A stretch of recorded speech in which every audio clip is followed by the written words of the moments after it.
বন্ধুরা না ভ্যাক্স না পার্লার ঘরের থাকা দুটো জিনিস দিয়ে অবাঞ্ছিত লোম চিরতরে রিমুভ করা যেতে পারে। হ্যাঁ বন্ধুরা, আজকে আমি আপনাদের সাথে এমন একটি পাওয়ারফুল রেমেডি শেয়ার করব যেটা ইউজ করলে অবাঞ্ছিত লোম চিরতরে রিমুভ হয়ে যাবে। বন্ধুরা, আপনিও কি অবাঞ্ছিত লোমের সমস্যায় ভুগছেন আর চাইছেন একটা পার্মানেন্ট সলিউশন? তাহলে আজকের ভিডিওটি শুধুমাত্র আপনার জন্য। আর এই রেমেডিটি মহিলা পুরুষ প্রত্যেকেই ইউজ করতে পারবে। তো বন্ধুরা, এই টোটকা বা রেমেডিটি তৈরি করার জন্য প্রথমেই আমাদের নিয়ে নিতে হবে ট্যালকাম পাউডার। তো বাড়িতে থাকা যে কোনো ট্যালকাম পাউডার দিয়ে খুবই সহজে এই রেমেডিটি তৈরি করা যেতে পারে। বন্ধুরা, এই ট্যালকাম পাউডার অবাঞ্ছিত লোমগুলোকে খুব সফট করে তোলে, যার ফলে অবাঞ্ছিত লোম খুব সহজেই রিমুভ হয়ে যায়। দেখবেন আমরা পার্লারে যখন যাই ওয়্যাক্স করাই তখন বা থ্রেডিং করাই, তার আগে ট্যালকাম পাউডার লাগানো হয়, কারণ ট্যালকাম পাউডার লোমগুলোকে সফট করার সাথে সাথে যে ময়েস থাকে সেই ময়েসগুলোকেও অ্যাবজর্ব করে নেয়, যার ফলে সেই জায়গাটি ড্রাই হয়ে যায় আর অবাঞ্ছিত লোমগুলোকে পরিষ্কার করা খুব সহজ হয়ে যায়।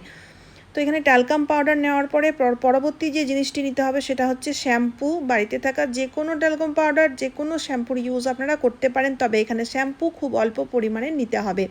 শ্যাম্পু বন্ধুরা লোমগুলোকে খুব সফট নরম করে তোলে, তারই সাথে সাথে শ্যাম্পুর সাহায্যে ট্যানিং রিমুভ হবে বা কালো দাগ, নোংরা জমে থাকা ময়লা পরিষ্কার হয়ে যাবে।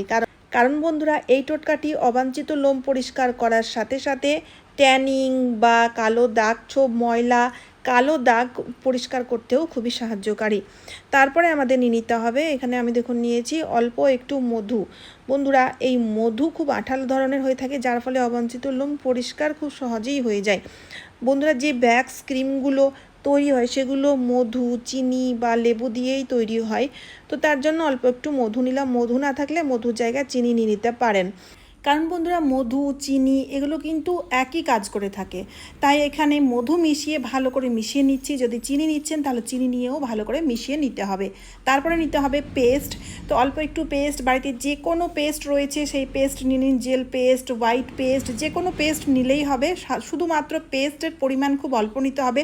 পেস্টের মধ্যে রয়েছে হাইড্রোজেন পারক্সাইড, যা কিনা আপনাদের অবাঞ্ছিত লোমের লোমকূপগুলোকে আলগা করে দেয়, যার ফলে খুবই সহজে লোমগুলো পরিষ্কার হয়ে যাবে। তারপরে নিতে হবে লেবুর রস। অল্প একটু লেবুর রস মিশিয়ে দেবো। লেবুর মধ্যে রয়েছে ভিটামিন সি, যা কিনা আমাদের ত্বক মানে স্কিন কে ব্রাইট করে তোলে। তারই সাথে সাথে বন্ধুরা লেবুর মধ্যে রয়েছে ন্যাচারাল ব্লিচিং প্রপার্টি, যার সাহায্যে ট্যানিং পড়ে গিয়ে যে কালো দাগ পড়ে গেছে সেই কালো দাগ ট্যানিং রিমুভ হয়ে যাবে। তো এখানে অল্প একটু লেবুর রস মিশিয়ে মানে লেবুর রস দিয়ে ভালো করে মিশিয়ে নিয়েছি। তারপরে আমাদের নিয়ে নিতে হবে ফিটকারি, যেটাকে ইংলিশে অ্যালোমো বলা হয়ে থাকে। বন্ধুরা, এই ফিটকারি অবাঞ্ছিত লোমের লোমকূপগুলোকে খুব সফট মানে আলগা করে দেয়, তারই সাথে সাথে অবাঞ্ছিত লোমের যে ফলিকেলগুলো থাকে সেই ফলিকেলগুলোকে ড্যামেজ করে দেয়, যার ফলে কি হবে, অবাঞ্ছিত লোমের গ্রোথটা কমে যাবে। ধীরে ধীরে অবাঞ্ছিত লোমের গ্রোথ কমতে কমতে একসময় এমন হবে দেখবেন অবাঞ্ছিত লোম আপনাদের আর সেই জায়গায় গজাচ্ছে না। রেগুলার ইউজ করলে অবশ্যই অবাঞ্ছিত লোম চিরতরে রিমুভ হয়ে যাবে। তো এখানে তারপরে বন্ধুরা আপনাদের নিয়ে নিতে হবে গমের আটা। গমের আটা বন্ধুরা অবাঞ্ছিত লোম পরিষ্কার করার জন্য খুবই উপকারী একটা উপকরণ।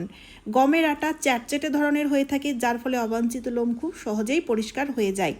তাই দেখবেন অনেক বাড়িতেই বা আগেকার যুগে যে নতুন বাচ্চা মানে নিউবর্ন বেবিদের না গমের আটার লই করে মালিশ করা হতো। এর ফলে কি হতো, যেই ছোট ছোট লোমগুলো ছিল সেই লোমগুলো একদম পরিষ্কার হয়ে যেত চিরতরেই, যার ফলে বড়তে তাকে আর সেই অবাঞ্ছিত লোমের সম্মুখীন হতে হতো না। এখনও কিন্তু অনেকেই মানে নিউবর্ন বেবিদের গমের আটা দিয়ে লোম পরিষ্কার করা হয়। তো সবগুলো জিনিস মেশানোর পরে তৈরি হয়ে গেছে খুব পাওয়ারফুল একটা টোটকা। ইউজ করে দেখাবো। প্রথমেই আমি হাতে অ্যাপ্লাই করব। হাতের মধ্যে যেহেতু আমার রয়েছে ট্যান পরে আমার হাত কালো হয়ে গেছে, তারই সাথে সাথে আমার হাতের মধ্যে লোমও রয়েছে। তো এখানে ওয়্যাক্স করার দরকার পড়বে না বন্ধুরা। ওয়্যাক্স করালে দেখবেন আমাদের ট্যানিংটাও রিমুভ হয়ে যায়, কিন্তু প্রচণ্ড ব্যথা লাগে। আর ওয়্যাক্স করানোর পরে সেই সময় আমরা ভালো রেজাল্ট তো পেয়ে যাই, কিন্তু তারপরে সেই জায়গায় লোমগুলো আরও মোটা তীক্ষ্ণ হয়ে যায় আর লোমের গ্রোথটাও বেড়ে যায়। তাই ওয়্যাক্স না করে বাড়িতে বসে এই টোটকাগুলো অ্যাপ্লাই করবেন, দেখবেন খুব ভালো রেজাল্ট পাওয়া যাবে। প্রথমেই এটাকে ক্রিমের মতো লাগিয়ে নিলাম। লাগিয়ে নেওয়ার পরে হালকা একটু হাত দিয়ে রাব করলাম, মানে কিছুক্ষণ রেখেছিলাম 10 মিনিট মতো। তারপর হালকা একটু রাব করে এবার আমি একটা ভিজে কাপড় দিয়ে লোমের আপার ডাইরেকশন দিয়ে এভাবে একটু প্রেসার দিয়ে মুছে নিয়েছি। দেখতেই পাচ্ছেন এই রুমালের মধ্যে কত লোম উঠে এসছে, মানে যত হাতে লোম ছিল, আমার হাতে কিন্তু বেশ অনেক লোম রয়েছে, অনেকেই রয়েছে যাদের হাতে লোম থাকে না, কিন্তু আমার রয়েছে। তো সেই লোমগুলো একবারেই পরিষ্কার হয়ে গেছে। এই যে দেখুন বন্ধুরা, লোমগুলো কেমন ছেড়ে ছেড়ে গেছে, উঠে উঠে গেছে। এবার আমি আপনাদের হাতটা ধুয়ে দেখাচ্ছি। লোম পরিষ্কার হওয়ার সাথে সাথে হাতের মধ্যে যে ট্যানিং ছিল সেই ট্যানিংটাও রিমুভ হয়ে গেছে। তাই বন্ধুরা, এই টোটকাটি অ্যাপ্লাই করলে আপনাদের ট্যানিংও রিমুভ হবে আর অবাঞ্ছিত লোমও পরিষ্কার হয়ে যাবে। অবাঞ্ছিত লোম পরিষ্কার করার জন্য আর পার্লারে গিয়ে আপনাদের টাকা খরচা করার বা কোনো রকম ব্যথা সহ্য করার প্রয়োজন পড়বে না। এবার আমি মুখে অ্যাপ্লাই করেও দেখাবো। তবে মুখে অ্যাপ্লাই করার সময় অবশ্যই মুখটিকে ভালোভাবে ক্লিন করে নেবেন, কোনো রকম মুখের মধ্যে ঘাম বা কোনো রকম ময়েস না থাকে সেই দিকটি লক্ষ্য রাখতে হবে। তারপরে বন্ধুরা আপনাদের অ্যাপ্লাই করতে হবে। তো আমার যেহেতু ঠোঁটের ওপর সাইডে আর নিচে মানে চিন এরিয়ায় অনেকটাই বেশ মোটা মোটা লোম রয়েছে, যেহেতু আমার স্কিন অয়েলি, তো আমি শুধুমাত্র সেই জায়গায় লাগাচ্ছি। যদি আপনাদের কানের সাইডে বা পুরো মুখে ফোরহেডের মধ্যে লোম রয়েছে সব জায়গায় লাগাতে পারেন। লোম পরিষ্কার হওয়ার সাথে সাথে যেমনটি আমি আপনাদের রেজাল্ট দেখালাম, ট্যানিংও রিমুভ হয়ে যায়। তাই মুখের মধ্যে যদি মানে রোদে ঘুরে ঘুরে মুখটা কালো হয়ে গেছে সেক্ষেত্রে ট্যানিংও রিমুভ হয়ে যাবে। তো একটু মোটা লেয়ারে, ঠিক লেয়ারে লাগাবেন। লাগানোর পরে 15 মিনিট রাখবেন। 15 মিনিট রাখার পরে এবার না আমি ফিঙ্গারের সাহায্যে একটু রাব করছি।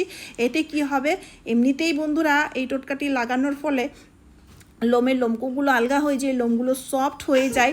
আর এইভাবে একটু রাব করলেই খুব সুন্দরভাবে একে অপরের সাথে লোমগুলো ঘষা খেয়ে খুব সহজেই পরিষ্কার হয়ে যায়। তাই হালকা একটু ম্যাসাজ করে নেওয়ার পরে তুলোর সাহায্যে, টিস্যু পেপারের সাহায্যে লোমের আপার ডাইরেকশন দিয়ে হালকা একটু প্রেসার দিয়ে মুছে নিলেই দেখবেন আপনাদের অবাঞ্ছিত লোম একবারেই পরিষ্কার হয়ে যাবে। আর এই লোম পরিষ্কার করতে বন্ধুরা আমার না কোনো রকম ব্যথা হলো, না কোনো রকম খরচা হলো, না কোনো রকম কোনো ঝামেলা হলো। আর সবচেয়ে বড় কথা হচ্ছে এই লোম পরিষ্কার করার পরে কোনো রকম কোনো র্যাশ বেরোবে না, কোনো রেডনেসও আসবে না। অবশ্যই ট্রাই করবেন। আর এই টোটকাটি বন্ধুরা রেগুলার আপনাদের ইউজ করতে হবে, তবে গিয়ে আপনারা অবাঞ্ছিত লোম পার্মানেন্টভাবে তুলে ফেলতে পারবেন। সপ্তাহে একদিন করে করতে হবে, লোম থাক বা না থাক। তো পরিষ্কার করার পরে এবার আমি আপনাদের কটনটা দেখাচ্ছি। দেখুন বন্ধুরা, আমার চিন এরিয়ার মধ্যে যত লোম ছিল একবারেই পরিষ্কার হয়ে গেছে। তো চলুন বন্ধুরা, আজকের মতো এই পর্যন্ত। আশা করছি এই টোটকাটি আপনাদের প্রত্যেকেরই খুবই কাজে দেবে। তাই ভিডিওটি শেয়ার করতে ভুলবেন না। তারই সাথে সাথে চ্যানেলটিকে সাবস্ক্রাইব করে অবশ্যই আমার পাশে থাকবেন। আর কে কোথা থেকে ভিডিও দেখছেন অবশ্যই আমাকে কমেন্ট করে জানাবেন। তো চলুন, আবার দেখা হচ্ছে অন্য কোনো নতুন ভিডিওতে। টাটা বন্ধুরা।